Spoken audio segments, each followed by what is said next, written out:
네, 할렐루야. 네, 우리 저와 앞들 한번 인사하겠습니다. 오늘 또 주님이 잘해주십니다. 네, 오늘 본문 우리 매일 성경의 제목이 행복의 비결 이렇게 되어 있습니다. 행복의 비결. 어제 본문과 이어본다면 인생에 행복할 수 있는 가장 첫 번째 행복할 수 있는 비결은 바로 예배입니다. 예배.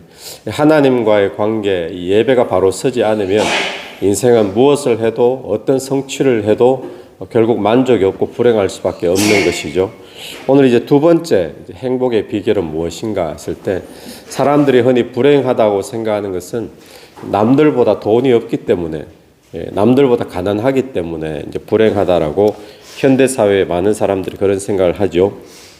그 부분에 대해서 오늘 본문이 다루고 있는데 우리 8절부터 말씀을 보면 너는 어느 지방에 있든지 빈민을 학대하는 것과 정의와 공의를 짓밟는 것을 볼지라도 그것을 이상하게 여기지 말라. 당연하다는 거죠. 이상한 일이 아니다. 그러니까 불의한 어떤 세상의 행태를 지금 지적을 하고 있습니다. 권력을 가진 자나 높은 사람들이 약한 사람들을 핍박하고 학대하고 갈취하는 이런 일들이 빈번하게 일어난다라는 것입니다. 이제 불합리한 것들이 세상에 당연히 일어난다는 거죠. 그런데 그렇게 이제 높고 권력 있는 사람들도 자기들에게 또 더 높고 더 권력 있는 사람들이 있죠. 이런 사람들에게 그들도 똑같이 이렇게 학대도 당하고 갈취도 당한다는 겁니다. 자, 그러면 이런 높은 자, 권력 있는 자들의 최고로 올라가면 세상에서 어디까지 올라가겠습니까? 높은 자 중에 세상에서 최고는 왕이잖아요. 왕, 권력자들이죠. 그래서 9절을 한번 보시면 땅의 소산물은 모든 사람을 위하여 있나니 왕도 밭의 소산을 받느니라. 그러니까 이런 왕도 권력의 또 높은 자의 남들을 학대할 수 있고 핍박할 수 있는 핍박당하지 않는 존재죠. 본인은. 그런 왕도 결국에는 무슨 이야기죠? 밭의 소산을 먹는다. 그러니까 평범한 서민들, 약한 사람들도 밭의 소산 먹는 거 똑같고 왕도 밭의 소산 먹는 것은 똑같다. 우리가 흔히 하는 말로 하면 이런 이야기가 될 수 있습니다. 왕도 아무리 잘 사는 왕도 아무리 권력이 있는 왕이다 할지라도 밥 3끼 먹는 거 똑같다. 이런 이야기 하잖아요. 그런 이야기 똑같다는 겁니다. 그러면서 우리가 봐야 될 것은 10절 말씀 보십시오. 은을 사랑하는 자는 은으로 만족하지 못하고 풍요를 사랑하는 자는 소득으로 만족하지 아니하나니 이것도 헛되도다. 자, 뭐가 헛된가 하면 은으로 소득으로 만족을 얻고자 하는 거, 이거 헛되다라는 겁니다. 아무리 돈이 많아도 그 돈이 그 사람을 만족시킬 수 있을까요? 아무리 돈이 많아도 그 돈이 사람을 만족 못 시킵니다. 왜 그럴까요? 이유는 간단합니다. 사람이 돈보다 크기 때문에 그렇습니다. 사람이 천하보다 귀한 존재이기 때문에, 그러니까 천하보다 귀한 존재가 천하에 있는 금, 은 다 가진들 만족이 되어지겠습니까? 거기에 만족이 안 주어지는 거죠. 그리고 사람은 영혼의 하나님을 만나야 참 만족이 주어지는 줄로 믿습니다. 그러지 않으면 그 외의 것으로 세상에 무엇을 거머쥐어도 무엇을 성취해도 그것 때문에 영원한 만족이 참 만족이 주어지지 않습니다. 잠깐의 기쁨은 있겠죠. 그런 이야기 있잖아요. 집을 사면 한 달간 기쁘고 또 뭘 하면 얼마 동안 기쁘고 전부 다 그 정도지. 이게 진짜 내 인생에 참 만족을 주는 것은 금이나 은이나 돈이나 이런 것이 아니다라는 것을 오늘 본문이 분명히 합니다. 그래서 그것으로 만족을 얻고자 하는 것 헛되다라는 사실을 먼저 기억해야 되고, 또 한 가지는 11절 재산이 많아지면 뭐도 많아진다고요? 먹는 자들도 많아진다.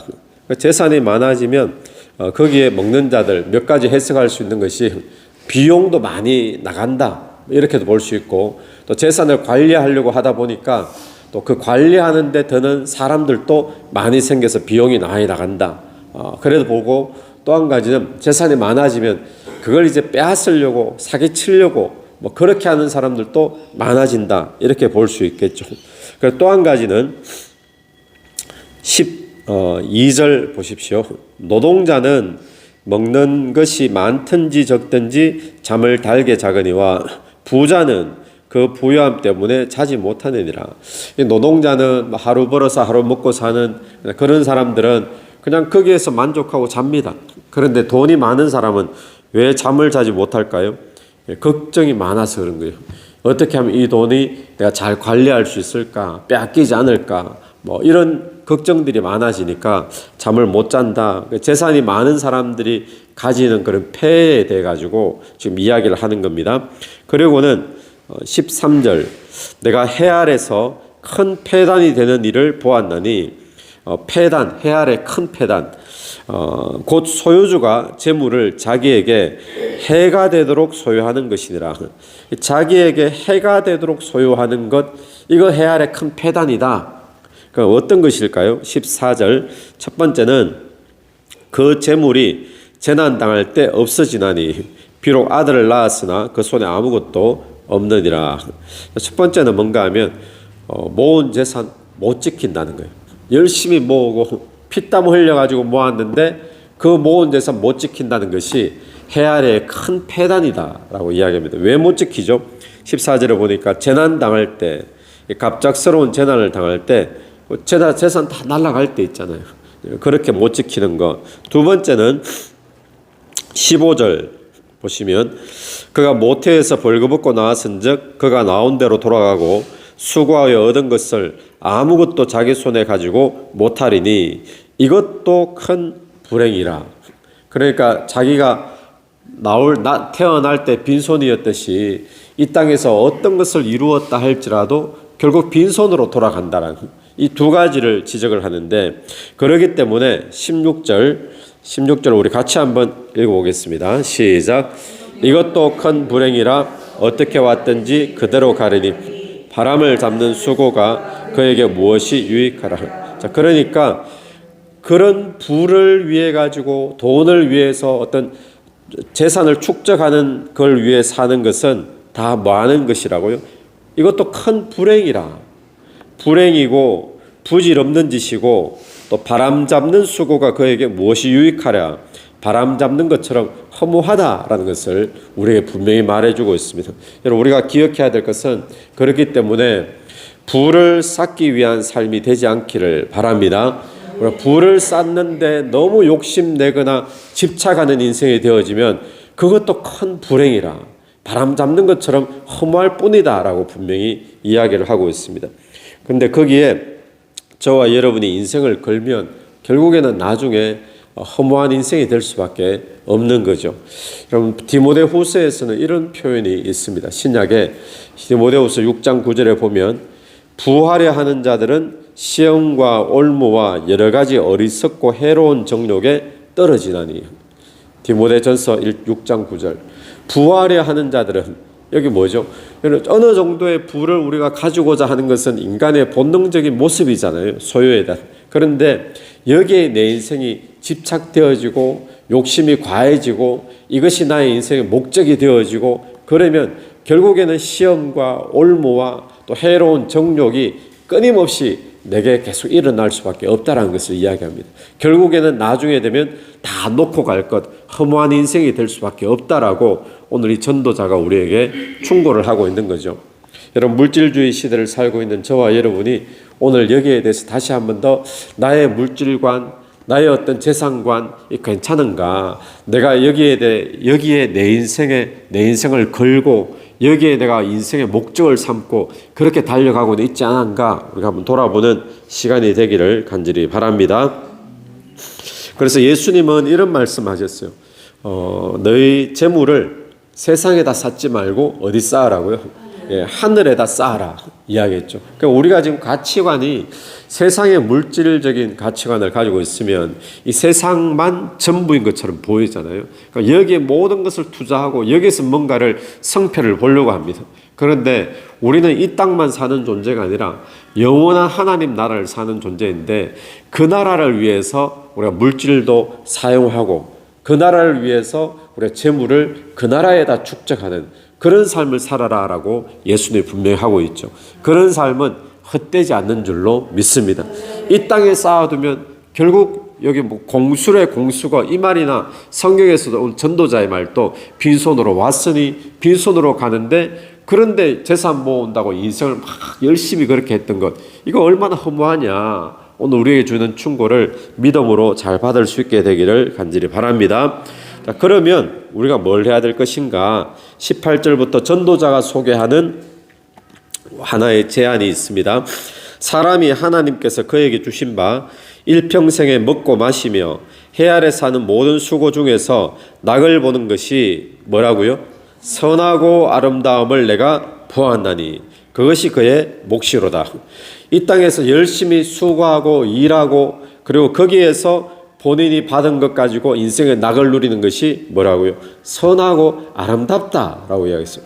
선하고 아름답다. 근데 거기에 그것이 그의 몫이로다. 또 19절도 보십시오. 같은 이야기입니다.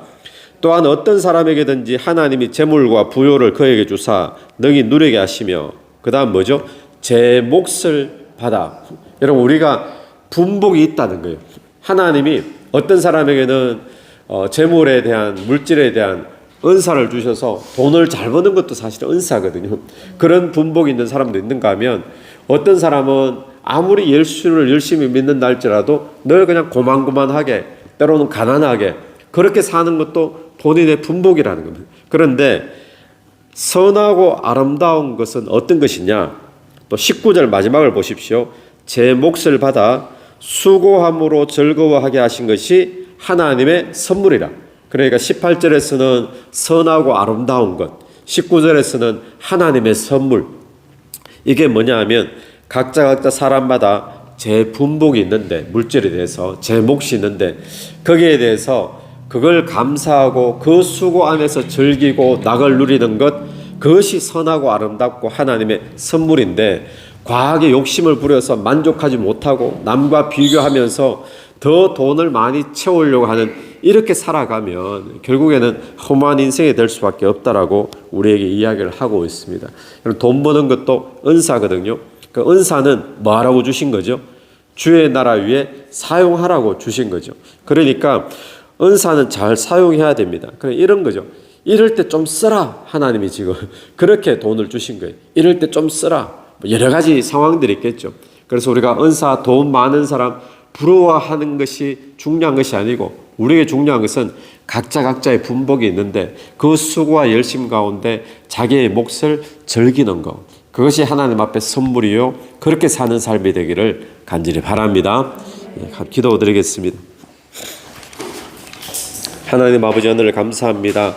우리가 물질에 대한 집착이 많고 또 물질에 대한 욕심이 과한 우리의 모습과 이 시대를 살아가고 있습니다. 하나님, 오늘 이 말씀을 받아서 하나님 각자의 허락하신 또 물질과 재물에 대한 분복이 있는 줄로 저희들이 믿사오니 그 안에 모든 수고 또 그 안에 모든 몫을 감사함으로 누리는 삶이 되게 도와주옵소서. 물질 때문에 인생을 허비하지 않기를 원합니다. 물질을 모으는 것이 우리 인생의 목적이 되지 않기를 원합니다. 우리의 진정한 재물을 이 땅에 쌓는 자가 아니라 하늘에 쌓는 그런 복된 인생들 다 될 수 있도록 도와주시옵소서. 예수님 이름으로 기도드립니다. 아멘. 오늘도 예수 이름으로 승리하시는 하루 되길 바랍니다. 아멘.